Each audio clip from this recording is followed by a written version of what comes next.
Hey everybody, thanks for being a part of Saturday Night Racing, soon to become a reality. Welcome to Woodbine Mohawk Park. T-minus 40 minutes and counting to tonight's first race, as we've got a good-looking 11-race card lined up for you. Beautiful night, too, considering mid-November, 7 degrees right now, the race time temperature. Wind shouldn't be a factor tonight, and playing on a racing strip listed as fast. Tip-top shape as we gear you up for the weekender here at Mohawk Park. So hi everybody, welcome to Saturday Night Racing. Ken in the booth, Chad and Randy in studio. Rest of our crew busy in TV land tonight, getting you set for a big Saturday edition of Woodbine Racing Live, our pregame show. Lots to discuss, including our feature tonight, the Preferred Pacers, and a deep group it is. So good luck to all involved, including you, our fans, with your wagering selections as we get set for the first race fast approaching. Here are the program changes on tonight's card. We start in the opener with a $75,000 guaranteed pool if you play the early pick 5. Note the 6-horse Reconcile goes blind bridle, 2 blinkers. Harvest Series action on tap tonight as well, beginning in that first race. Over to race number 2, we'll wrap up the first of the double wagers. Number 3, Overthinking, hobbles out an inch. 61.5 to 62.5 inches. Note that Overthinking goes blinkers to blind bridle as well. In this evening's third race, we do have a missing chart line. It applies to the 6-horse Woodmere Fen in that third. This horse did race November 13th, the venue Flamborough Downs. Leaving from post 4 for driver Jimmy Gagnon, the horse was 5th at the quarter pole, 3rd and parked at the half, 3rd and parked at the 3/4 pole, wound up finishing 5th, beaten 14 3/4 lengths. Individually timed in 1:56. That's missing line information for Woodmere Fen from November 13th at Flamborough Downs. Fourth race kicks off the early pick 4. Note number 10, Living the Beach Life, is scratched, sick. In race 5, 3, Colby Two-Step hobbles out an inch, 62.5 to 63.5 inches. The late pick 5 underway in race 6, which is clear. 7th race, 3, Mick Wicked Time goes blind bridle, 2 blinkers. 8th race starts the late pick 4, no changes there. Our final pick 3 originates in race 9. 9th race 3, Powertrain, is scratched, sick. 10th race starts the late double wager. Number 1, Honolulu Vacation, is scratch, sick. 8, Vogue Blue Chip, shoeing change all around, is aluminum 2 steel. 11th final race offers jackpot high 5 wagering, carryover tonight over $7,000. And we do have a scratch in race 11, takeout number 8, order 1 to go, is sick. That's it for changes. Woodbine Racing Live, as promised, our pregame show is next. Still the best, 19 in a row. Camfella. Down to the wire. Amity Chef wins the Simcoe Stakes. He's big, he's strong, and he has got it going on. Top 25, Canada's horse. Sunbeach somewhere. Yeah, motivated on focus. There, off Anthony Sig. This is the moment. Gotta one on my opponent. Mick Wicked on the outside. Gotta get it, the mindset. Gotta put it in motion. You gotta be kidding me. TCI wins the million. Game time, bet I'm coming in clutch. No hang time, man, they can't keep up. The game's on the line, seconds. Lean back, get your picture taken. Crowning moment on Canadian soil for Bulldog Hanover. Motivated on focus. A late push from Confederate. It's my show. Wins the big show. This is the moment. Good Saturday evening, everybody. Welcome in studio. Chad Rosema, Randy Waples, the Hall of Famer, to my left, ready to roll for a good-looking Saturday. It's been a great day. Weather's been nice. Track looks perfect out there. Got a solid 11-pack, couple of preferreds. Anything I missed? No, not at all. No. How'd you enjoy the whatsoever. fight last night? Wasn't much of a fight, you know. I really hope he calls it quit after this one, you know. I mean, I was lucky enough to grow up in the Mike Tyson prime of his youth, you know, and see him fight, like where he was just indestructible. Yeah. And mean, you know, last night there, I mean, he just looked like a 58-year-old man that He was kind out of there chose getting not paid. to be mean either. I like when he said that he's he likes biting. Yeah. I think we kind of knew that. Yeah. But yeah, I've seen better fights at recess in grade 6. Yeah. Well, I'll tell you something. The girls' fight before that was a good fight. That was a good fight. Yeah. Yeah. But the other one, it just congratulations to Jake Paul, but all you beat was a 58-year-old guy that goes by the name of Mike Tyson. You didn't beat the Mike Tyson that I know. Mike still got 20 mil. Yeah, he still got it. Jake according gets, to the guy Jake from The gets Hangover. 40. Yeah. Hey. We're in the wrong business. I'd have stood there and hobbled around too for that price. Yeah. Maybe they could prop me up on a bike, give me $20 million, and I'll go out there and drive against McNair or something. Oh, maybe. Work out the same. Yeah. He beat on me, Who's but I putting get that my money $20 up? million. Any idea? Who's putting that money up? I don't know. They say some guy that lives up near the covered bridge near Elmira, he's got the $20 million to put up. Yeah, well, you can't reach him by phone. No, not out there. As we get set for this Saturday night, we've been talking about it all week long. A couple of events coming up tonight. A great cause that you can be a part of and help out with if you'd like. It's the 6th annual Drive With Us for Evan's Legacy in honor of Evan Leversage. And funds are going to be for research in pediatric cancer. It's just a great fundraising initiative. There'll be a lot going on here on track. You can get some information on the main level there. And there's going to be a feature race in Evan's honor as well, which will be race number 5 on the program here tonight. So thank you to those of you that are going to help out, and happy to have the entire team here again for this Drive With Us for Evan's Legacy. And then in a couple of weeks, we know it's the season, and I guess this is kind of our unofficial kickoff to the holiday season here. It's the Winter Wonderland and Market on November 30th from 3 to 7. It's free admission. They are accepting new unwrapped toy and food drive donations. So come on out for that. It'll be fun for the entire family, for everyone of all ages. Great afternoon and then into the evening. And stick around for the post time. That'll be shortly after that wraps up for the Saturday night card. Looking forward to that as well at the end of the month. Yeah, always nice there. I mean, hey, we can't avoid it, right? Winter's coming. Nothing we can do about it. Might as well enjoy it and have a little bit of fun. There'll be some treats in there. Might even be able to convince you to buy me a hot chocolate or something. Yeah. Can I get you to agree to that on the air here? No? Yeah. Huh? Yeah. See how? Yeah. Dodge is that? You're not going to get the Dutch guy to buy. That's for sure. How much is that again? I know you didn't do keys to the card, but as you look at this, what would be your keys to the card? Actually, I did do keys to the card. Oh, okay, just not on the script here. Yeah. Okay, so we got the Harvest Series Leg 2 for 3-year-old colts and geldings, trot and pace, and race 9. We got a really good preferred pace going tonight. Unfortunately, we're going to have one scratched in their powertrain. He's going to be playable, in my opinion. Struggling to stay healthy right now. And in race 6, Chad, we have a rare Mares Open on a Saturday night, and this is a deep Mares Open. So we got 2 viciously good preferreds and the Harvest Series and a whole bunch of other Saturday night specials. We got a good card of racing. Yeah, the FanDuel Championships hosted at the Meadowlands 2 weeks from tonight, along with the Final 4 for those 2-year-olds, both pace and trot. Limbs, if needed, will be next weekend. So we do still have some nice stakes action coming up. But yeah, those FanDuel, I guess Sylvia Hanover, Silver Label, Prohibition Legal, they'll all be kind of preparing for that event coming up. So we've got got that. on the world with Twin Bee Joe. Yes, she's doing just that. We got a lot to cover, a lot of replays to go over. So let's dive in. Glad you're with us. Good luck with all your handicapping tonight. Race 1 starts the Pick 5, early Pick 5 wager guaranteed at $75,000. And just a side note here, too, ladies and gentlemen, if you're interested and you want to play through your HPI account, the 12th and final race at Woodbine, our sister track, of course, in Rexdale, it's coming up in 11 minutes, and they do have a mandatory payout on their high five. We did that, last Saturday, right? Last Saturday, yeah. So they've got one here this afternoon. The carryover, $268,000. Wow. And they got a group of 11 to choose from. There's already almost $200,000 in new money in there, and that's with 11 minutes to post. Wow! So you're like what? What do we call them? They're $1 million. I think you'll probably see $1 million in new money. Yeah, that's what I think too. Yeah. So play along if you want. want. How big a field? Just out of curiosity. 11. I know they've had a lot bigger in the past for ones like that. So 11. In fact, we had more last week. We had 12. We had 12. 11 thoroughbreds will be dueling it out there. Just a little bit of a side note. We gave you a look at the field, what's going on in the wagering right now for the opener, which does happen to be Harvest Series continuing action leg 2 for these Ontario sired 3-year-old colt and gelding trotters. Stony Burke continues to get play.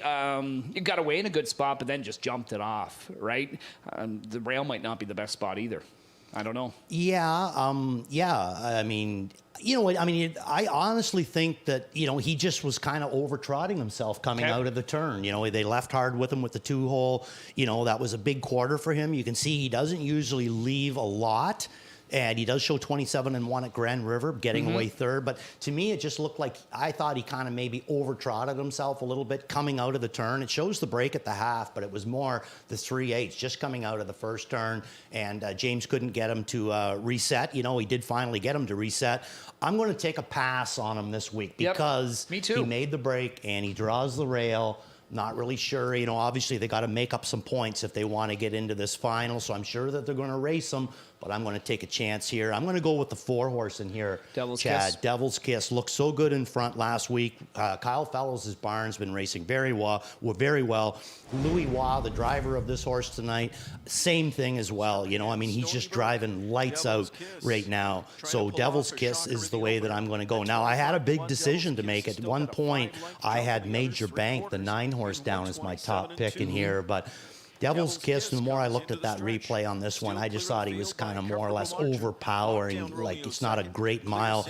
Last quarter, 29 seconds, mile 56-2, but it's the way that he did it. He's coming off of a qualifier. You think he's going to get a little bit stronger, coming back on a 7-day rotation. So this is the way I'm going. Yeah, and we see Chris again, second with Market Banker yet again, but what we're continuing to see is it's tough for Chris to call on him in the stretch because it looks like he's trying to keep him together, right? Yeah. And even through that, he's performing well. If he can just, kind of start to put it together, whatever maybe minor issues bothering him, if he can just rectify that, this is a horse that I think is going to get sweetened by trotters. He seems like he's got ability, you know, because even when he can't let him trot, he can still finish second in these classes, you know what I mean? So definitely, I threw him in on the bottom, Market Banker. Yep. He could jump up and surprise, maybe tonight will be his night. Look at all the different opinions here. Yeah, it's for sure. But we all seem to like, I like the 4 on top, and everybody else has him in for second. Yeah, you and I we've just flopped our top 2 picks here. Yeah. So I really like Arno Mercy in this spot. I know the form coming in isn't great, but it's the level of competition. He's reunited with Doug McNair. This, to me, is just going to be an overall easier bunch than what he's had to tackle in the grassroots throughout the season. This is an opportunity for him to take advantage of, and this could just be, Dougie, shockingly, has been held without a win the last 2 nights, I believe it is here. He's hungry. Yeah. And we know Saturday he's got such a great lineup, and I think it gets off to a good start right here for him. So I really do like him in the opener. Yeah, I agree with you. And the best, I got him in for second. The best part of using Arno Mercy is the fact that he does get McNair back again. Dougie knows him so well. And to me, I always find that he's a really, really good horse when they race him down in amongst them. And Dougie is a magician at that kind of stuff. I was just going to say, and if that's the best way, Dougie's going to know that, right? He's a wizard when it comes to that. Yeah, that he is. Let's go over to race number 2. Over to the pace we go. 5-year-olds and younger. Non-winners of 3 or 50,000 lifetime. Ontario Saturday getting a little bit more in here. Also eligible in here are 3-year-olds. Which, I think this is it's almost the entire group, our 3-year-olds in here. But that does allow a horse like Lose World, for instance, to get in here. He's got quite a bit of money on his card. He's going to be a player. A couple others in here. I know you've been riding the McPleasant bandwagon in recent weeks. Do you go back to him? No, I put him in for second. Okay. Went against him. Originally I did have him down on top. Because like Chad said, I'm really a big believer in this horse. I played him on top. His last one, you're starting to see that, the ability to get back into the winner's circle. So maybe I'm a little bit, jumping off the bandwagon a little bit too soon, but I do still have him in there for second. Lose World is the way that I'm actually going to go in this race. And we're going to see that replay, and this is going to be his last race on the November the 9th. He won both of his races before that, once in non-winners of 4, once in non-winners of 3. This, he moved back up to non-winners of 4. Tonight, he moves back down to non-winners of 3. I think that he's what I would consider to be almost like an overlay in this field right now. So McPleasant's going to have to be right on his game. Lose World racing good, but look at this 3-horse, Chad. Talk a little bit about him. Yeah, that's overthinking. I know you saw this last week, and you saw it immediately, and you could see Bob's body language, left, right, left, right. He's trying to see where he's got for room, and then he ultimately goes into a blind switch there, just can't get through, but he was alive. So now off of an effort like that, for a horse that has been racing primarily from off of the pace, however, he has shown in the past he can be used aggressively. Now he gets these changes. Blinkers to blind, a little extra hobble to work with. What do you think? You think they're going to be a bit more aggressive with him tonight? I say that they're probably going to go down the road with him, and that's the big thing. Sometimes a horse will look really, really good racing that way. Then the next time, you put them up on top or you move them first over, and they're not quite the same. So I did throw him in as a part of it. I absolutely loved that race. I could see him jumping up with a huge effort in here tonight with, McClure driving Dave Maneri's barn with the changes that have been made to him. But I'm still going to go with Lose World. I think Jody's got, different ways that he can race this colt. And he's in great form right now. Yeah, I just think that he's a horse that, he's the one to beat right now. Okay, Lose World in race number 2, still rather competitive in that second race. Over to race number 3. Let's head there next. Stick with the Pacers. Nominers of 4,400 in their last 5 for this full group of 10. This is one of those kind of challenging bunches because at this stage of their careers, for the most part, form. Well, they're just and if they do get on form, it's tough. They just don't tend to string together 2 or 3 good efforts in a row, right? I agree. It makes it kind of fun. It's a puzzle to try and figure out is what it is. Legion Sealster, he's got plenty of back class. He's installed as the morning line favorite. Can he show up? Yeah, any one of these could really show up. Self-Made coming in off of a pretty good effort. Better Be Flying's been good. There's others in here as well. And ultimately, I think you went to the inside. You're liking that Montini charge. Yeah, Self-Made is the way that I'm going to go in this race here. I Legion Sealster in for 3rd.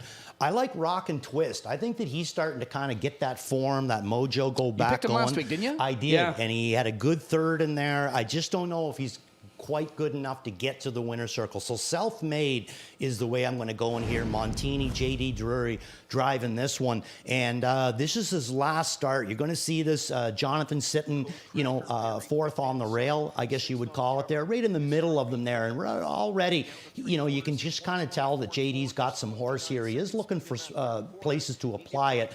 When he does get him out into the middle of the track, he does start to shoot forward. They're pacing really, really hard here right now. You can see Dougie on the front. James is trying to stay with him. Tyler Borst trying to stay with him. They're all coming flying. And here comes JD separating horses. And he's not going to be a big factor with these 3 ahead of him, even though he's got a good run out, but he's going to much be the best of the rest in there. So that was Hungry Man, Salzbrook Ian, and Delightful Leader ahead of him that night. And he really doesn't have to face any of those horses back in here tonight. Yeah. So Self-Made, I'm going to take a chance with him and hope that JD's able to get him some clean air and see what this guy's made out of. I like Rocket Twist, who you talked about. He just raced here on Monday. Was an improving effort. I like the fact that he's coming right back with him. Here tonight on, a little bit of, a couple of days shy of that weekly rotation.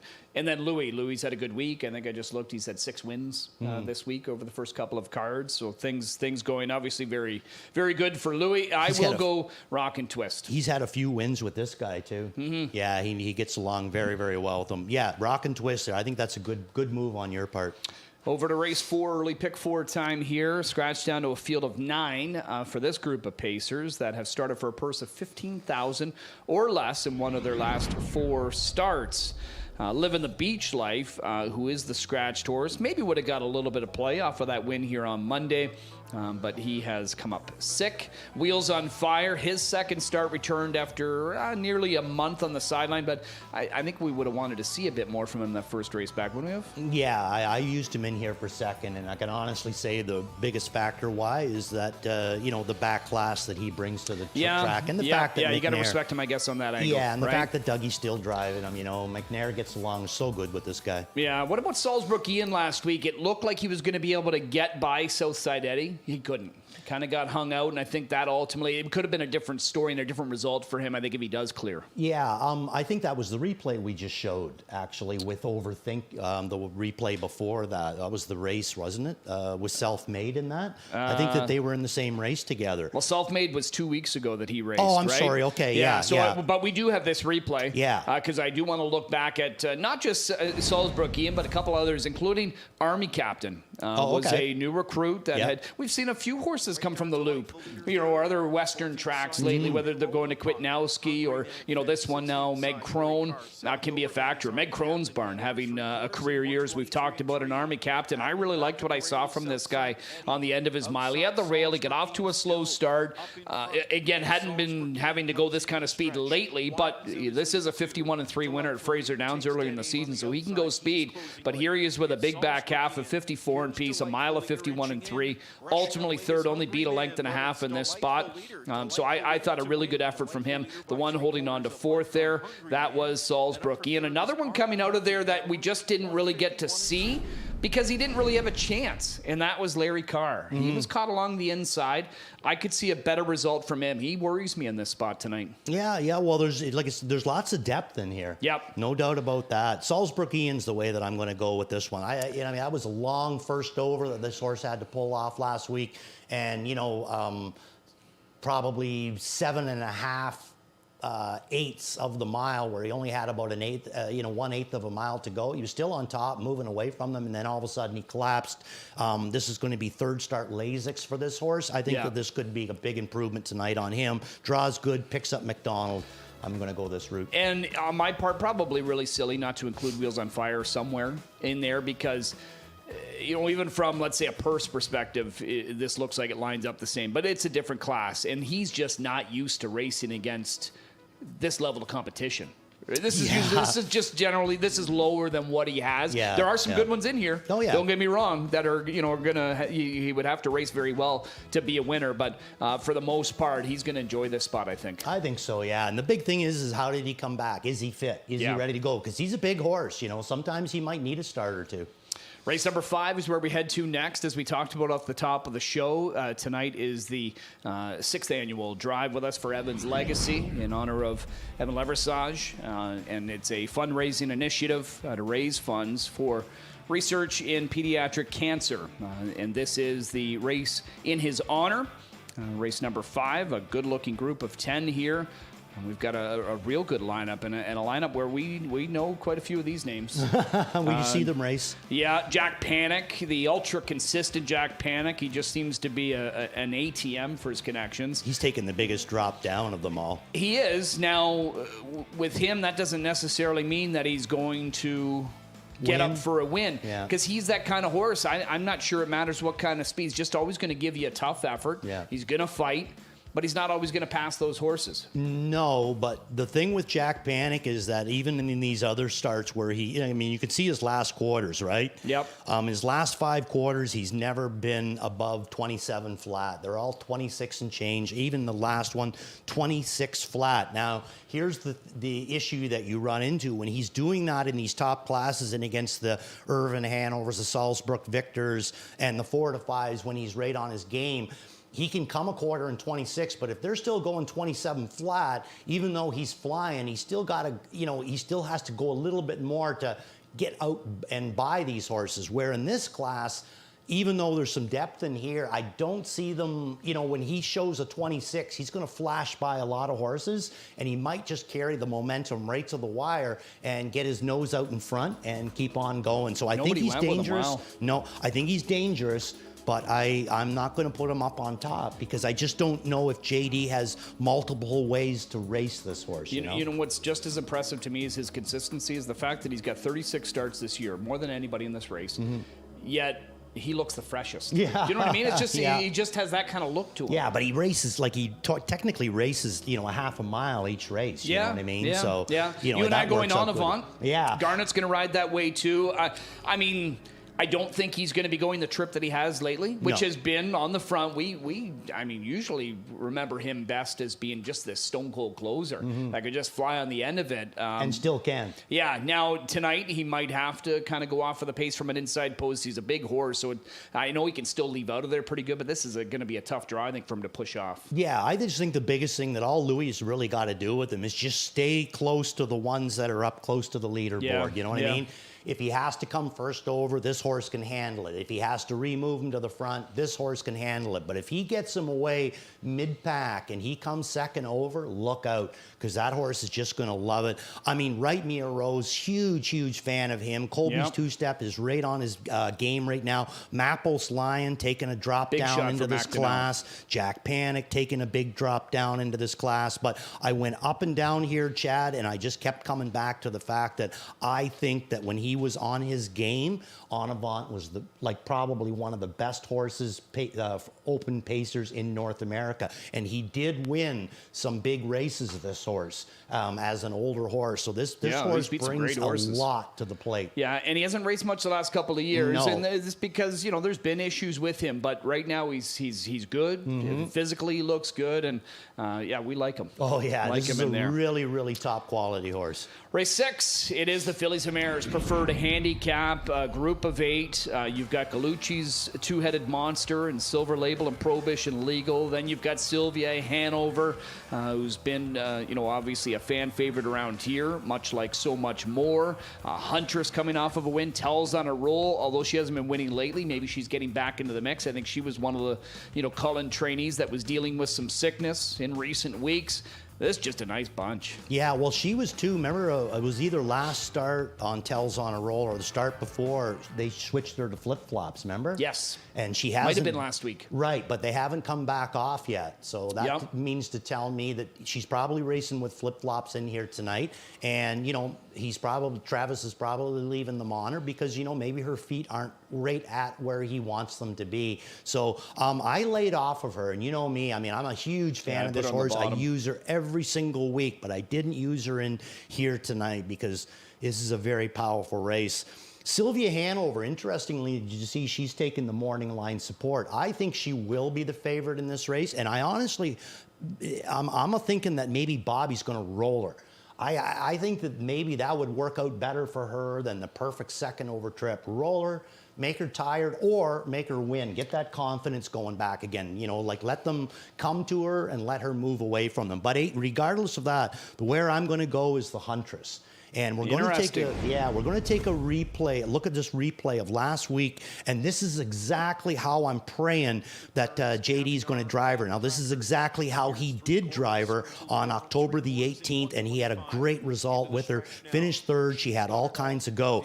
This is, to me, is the trip that she's at her best. Leave a bit with her, keep her close, then leave her on the rail. And when you race her like this, like the way that Bobby's doing this right now, this is caviar and crackers coming to this mare, and who is a big time closer. And look at Bobby's language. At no point does he get nervous. You know what I mean? She's just good. So I'm thinking that maybe with these other good mares in here prepping for the TVG, they've had some time off. Huntress is, on a good rotation on her game.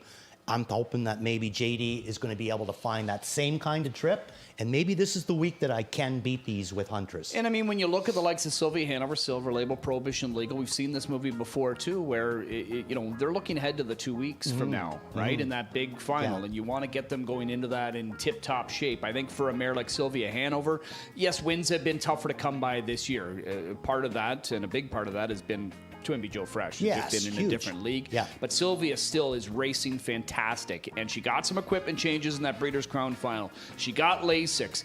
I think tonight she comes up with a winning effort. I think that's going to serve her well for her start in a couple of weeks. That's what I'm hoping for as well, Chad. I got her in for second. I like Huntress, but the next one, that I'm going to is Sylvia Hanover. And I agree. Looking forward to it. I am too. I think that's going to be a really good race there tonight. 7th race, Harvest Series action, round 2 for the 3-0 Colt and Gelding Ontario Sired Variety Pacers. Just one division needed. We've got a group of 11. The 11 Brightside Maceo is going to start from the second tier.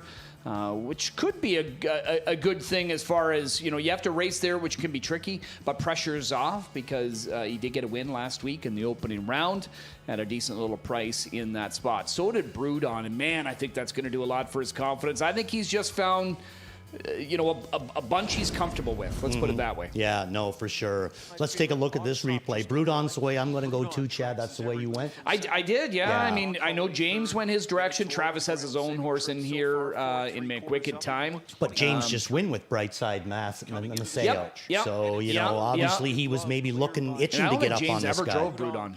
I don't think. He's going to get a big thrill, I think, because this horse is right on his form. We all right now. like a glove here. And I mean, it's not that he raced poorly. He raced, he raced pretty well. Shipping back here from Truro. It's just this one raced better. Brudon. He showed the improvement 2 starts ago.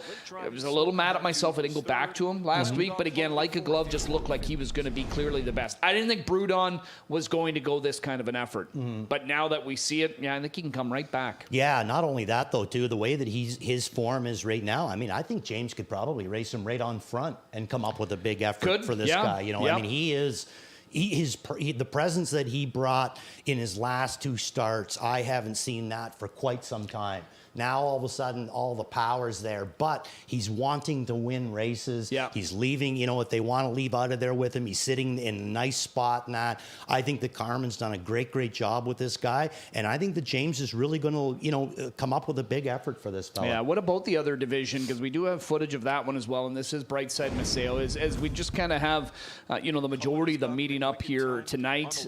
So this is Brightside Maceo. James McDonald working out a trip where he got away second, turning from you could see was down to the 3-hole, but there's space. I mean, nobody's really threatening on the outside, so it allows him to give, get some room. McWicked Time was on the front, and I mean, he raced okay. He just wasn't able to quite see through. He gets blinkers tonight from the blind bridle.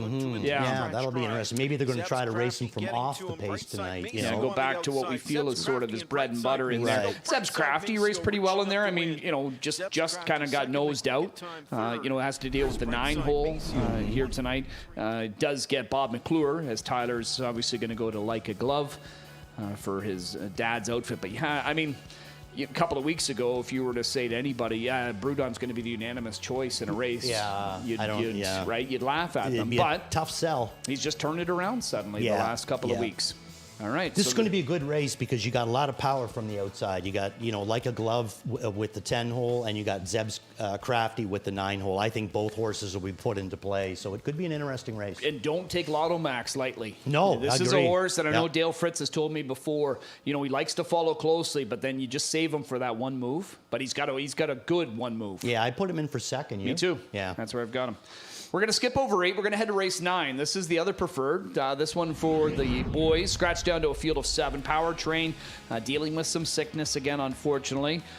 It's just like when he comes back, he takes a step backwards. You know what I mean? But once some he gets back are like on there, that, though, right? They right from the time they were born, they just seem like they catch every bug that's out there. He's a nice addition to the circuit, though. I was looking forward when he is on his game, But Irvin Hanover, he definitely proved that November 2nd win in 47-4 was no fluke. No, because last week it was even more overpowering. I know it wasn't as quick, but it's just the way he does it. I mean, he just looks like he's just in a different league right now. Absolutely different league right now. Yeah, winning by open lengths against these kind of horses. You and me and others were going Tarasi.